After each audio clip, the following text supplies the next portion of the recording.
But we're jumping into this game. Giger, help us understand some of the early game and the mulligan strategy for these two players, especially knowing that they're both just constantly banning Dragon.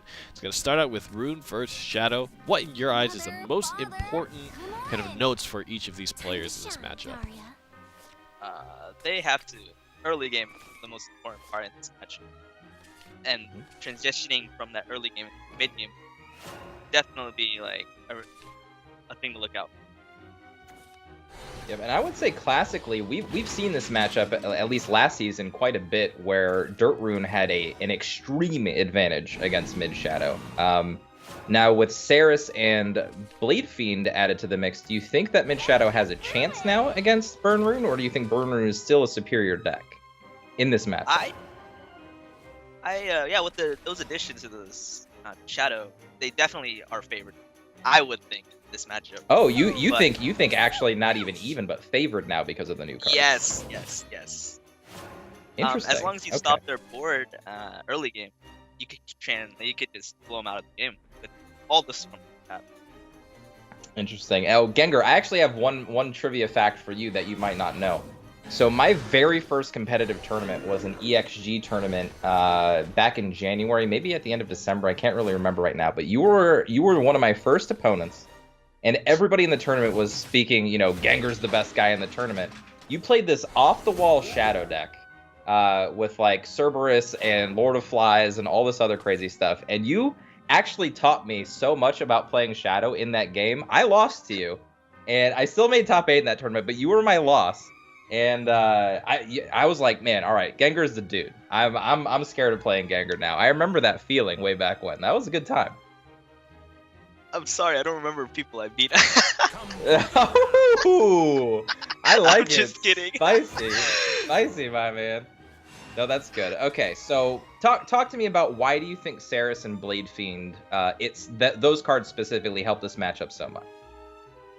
They just control the board very well, keeping your life total high and just overall overwhelming Dirt Rune. They can't burn you out. They can't take the board. It's something that they can't handle, That's interesting. I like it. And Saris, of course, being probably the best new addition to Shadow. It's just a crazy good card. Just the fact that Shadow has life gain now is really strong. It's kind of like Sybil, right? It's like Shadow's Sybil. Obviously, very different type of effect, but very similar in the fact that it kind of presents this mid-game option that's really hard to deal with. So I think that's a really good insight right there, because before this match even started, had I been casting with Aya, would have said that this would have been an easily clear matchup for Dirt Rune, but I guess I hadn't thought about it with the new cards as much. Yeah, for sure. The dynamic of Shadow right now is they have the same exact tools that they did last expansion, but are empowering the weaknesses they have. Mm-hmm. So, very good. I really like the card advantage that they have Engine to draw into their late game now, because before they only had a few good late game options. Now they have a whole suite of them. So I think you're absolutely correct. I don't know. Let's see what happens. Right now, Shadow is looking like they have a really strong edge against this. They haven't gotten any damage in yet, and they do have a Death's Breath after this Master Mage Levi does clear the board. So I think that it is looking pretty good, but Evolution Orbs have been being saved this entire game, so both players actually have a lot of room to breathe in this game.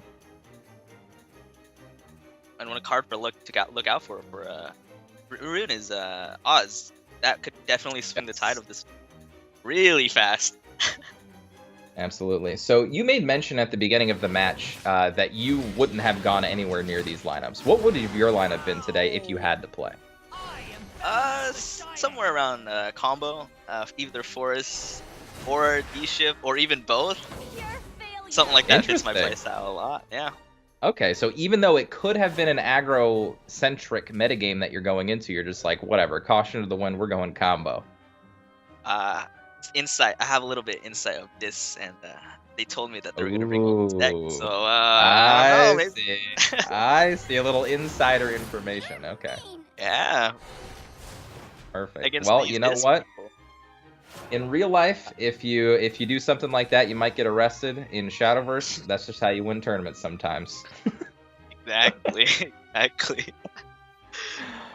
I love that Underwear kept on to this Master Mage levy. He knows that he can trade board advantage. He has plenty of time right now. He's not really under any pressure, and like just saving it for a big advantage turn, just to try to prevent an Ektar board, is what my guess would be. An Actor or a Death Breath even. Mm-hmm. Yep, and it will be able to clear much of it, especially if he doesn't pre-evo anything, which I don't think you would ever really in this universe. Pre-evo one of those zombies. But he could have the foresight to do that. Yeah, Underwear's been saving that card for a while now. Ooh, saves it even longer. Playing the Saris, I like this. I like this. Is this like, play all right, too. do something. Use one of your evos, please. Ooh, this is extremely bad for Underwear after this turn. Death Breath is just gonna become a big threat. And this goes a long way to show you how good these players really are. Like, they didn't overextend. They saved their resources for exactly the moment they think they needed to. The thing that you were saying, though, Shadow, it just has so much more. Like, it has the board fills now, the extra life gain from the Saris, that Blade Fiend can come down at any time to protect his board while also dealing with a follower. Just in a very good position right now. And without all that said, Oz could still turn the game around. Of course. Oz is always the lifeblood of this deck, and it's probably one of the most fun cards to actually watch go off, because it's always just like this. Okay, we're rolling the dice. What do we get? Have you had any crazy Wizardess of Oz turns yourself? Like, is there any like one that stands out that you're just like, oh man, this is like the high roller's dream? Probably Double Dance of Death is every Dirt Rune's dream. Okay. Not like Dance of Death with Mutagenic Bolt, just Double Dance. That's like that's Yeah, where you Double like. That's how you like to party. Okay. Sounds average. It's about average outcome. About average. I wish that my Wizardess of Oz is on average Double Dance. That would be pretty good. We were actually talking about Dance of Death and its use outside of it, more specifically in the neutral forest deck, and I was actually talking about how he didn't like it in the neutral forest deck because it's really slow, especially without Wizardess of Oz. What do you think about Dance of Death in the meta right now? For a class like neutral forest, being board centric, using 5 play points isn't what you want to do, and it doesn't have like cards like Oz that could just reduce it. So I don't like it.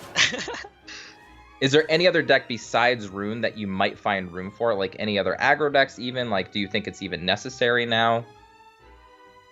Yeah, for sure. Some decks will run it like, maybe attack against Dragon or Sword, maybe Tsubaki. Like, Dance of Death is a weird card where it could fit in a lot of decks, but some decks don't need it as much as others. Can you see yourself actually playing it in another deck, though? Not just like theory crafting, like, no, I have a deck, I run Dance of Death in it, and it's not Rune. As of now, no. You put me on the spot, XO. Of course, I gotta put you on the spot. I gotta know the real answers, man. Alright, so talk to us about this next turn coming up. Eplicas, what's his best line of play here? How does he just ensure the win? I mean, of course he's like super favored here, but like, is there anything that you're thinking about that Rune can do on the comeback? Like, what do you present here? I like White King into Ector is a really super strong and aggressive play. But if he wants to play the safe route, Death Breath is also a really strong option as well, setting up for the Ector next turn. Perfect. And even that being said, even Blade Fiend plus, you know, anything else in hand, even Chimera plus Lyra, I mean, like, he really can't go wrong with playing any set of cards in his hand at the moment, considering he's got 6 and his opponent's got zero cards in hand. Honestly, I think he could just play anything and still win the game. Yep. I think he's in a pretty good spot here. Now, the only consideration, obviously, is if Wizardess of Oz does come off the top, or is there anything that you have to play around? But at this point, I don't think that you can actually do anything with the spells off the top to come back here. Yeah, I think this game is already over. I'm excited. This is Eplicas' first tournament. Now that he's already made it, like, just accentuating that fact with he actually won 2. Like, Underwear's already in. He's been in a season. and now Eplicas just coming through with mid Shadow. And I was told actually before this tournament from a lot of players that they thought mid Shadow was actually a really bad inclusion for today's tournaments. How do you feel about mid Shadow as a whole right now? Do you think it's good? Do you think it's bad? Mid Shadow is always a tournament deck, as consistent as you get. Like, on ladder, however, it's a different story. So, me seeing mid Shadow in tournament only isn't a surprising thing. Mm-hmm. Pretty solid. Well, talk to me about why it's not so good on ladder. Like, what makes it better in a tournament versus on the ladder? So on ladder, everyone's just trying to grind as fast as they can. So mostly you would see is aggro.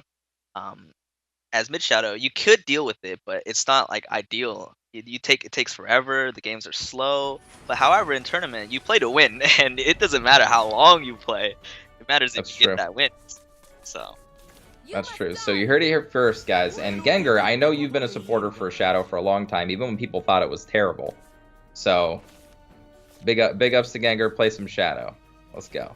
I like Shadow too. Shadow's super fun for me to play. I don't know. The card draw that you get in Shadow now just kind of beats out a lot of flavor across the board for me now. I like drawing a bunch of cards, and it does it better than Runecraft does at the moment. You know, except for Wizardess, but I just love drawing cards.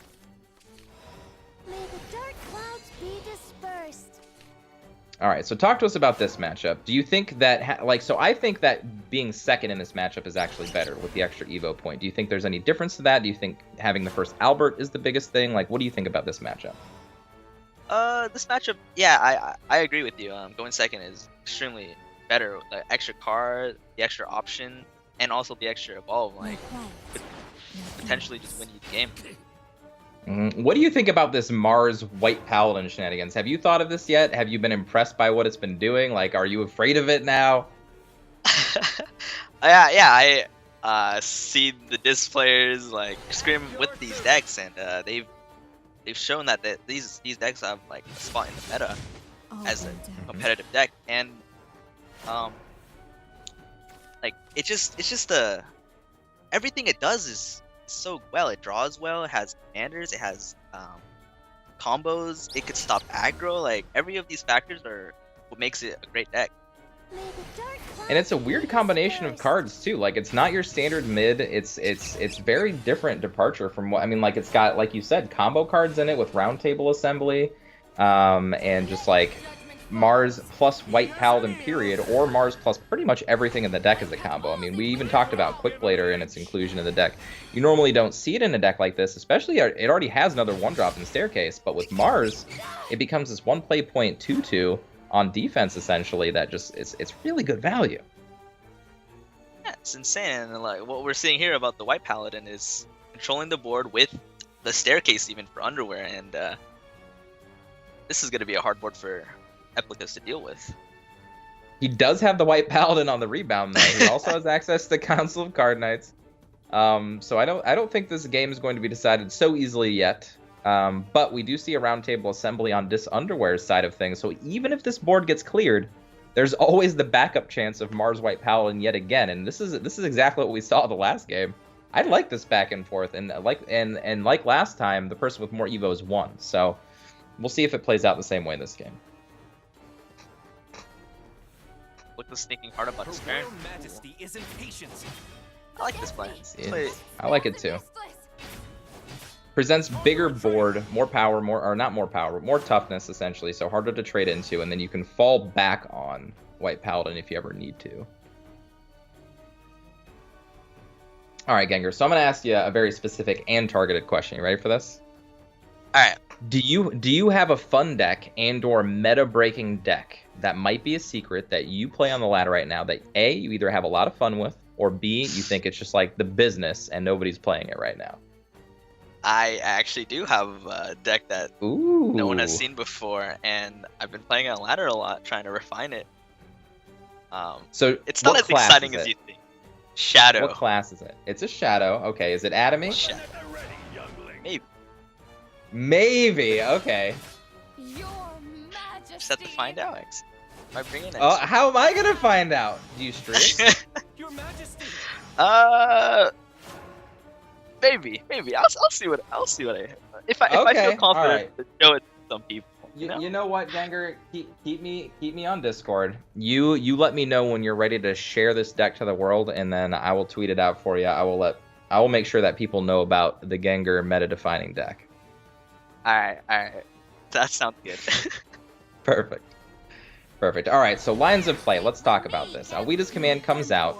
I actually like this line of play. This sets up for increasing damage, obviously, and setting up a good board with a ward to protect your small followers. If you're Underwear right now, what are you doing? What do you think? Probably, hopefully, go for the Mars play with the White Paladin. Try to swing the board back in your favor. All the other plays don't seem as strong as Is there any consideration to that not, like, say you get double Mars here, and you just don't get the White Paladin? We haven't seen it yet, but I believe it's possible. I think he might be in a bad spot. So I kind of like just going for the straightforward removal here. He does leave the Bane though, which is really tricky to deal with. This play is fine. Doesn't have no risk, but Eplicas could just keep flooding the board, and Underwear doesn't have a board to like fight this. Right. All right, let's see what the staircase draws. So this actually kind of guarantees a little bit. No, did not hit the Mars. Okay, so it is possible. This is extremely bad. I actually kind of like playing the Veteran Lancer here after you Evo and trade, because I just want to make sure that I'm not taking no more damage for as long as I possibly can. That is exactly what he's gonna do, I think. Oh, ooh, okay. Okay. That's not a bad play either. Obviously gives him more options, just more know of what he can do. This is a very back and forth game. Yeah, I really like this mirror. I think it really has like really good claim to how consistent this deck is to not only see the same game play out the same way game after game. It's that even in these mirror matchups, the same cards are good, the same cards are played against each other. There's not like a lot of variation. And I think that speaks volumes about a deck when you see this, is just how consistent and how like potent it really is. Yeah.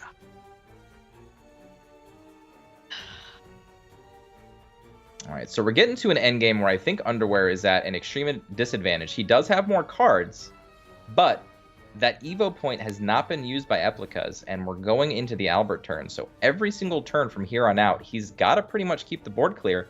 The only problem with that is that he's out of White Paladins, and that Geno has last words, put 2/1/1s into play. So even if he can clear the board as it stands, those 2/1/1s will be left over to finish the game off.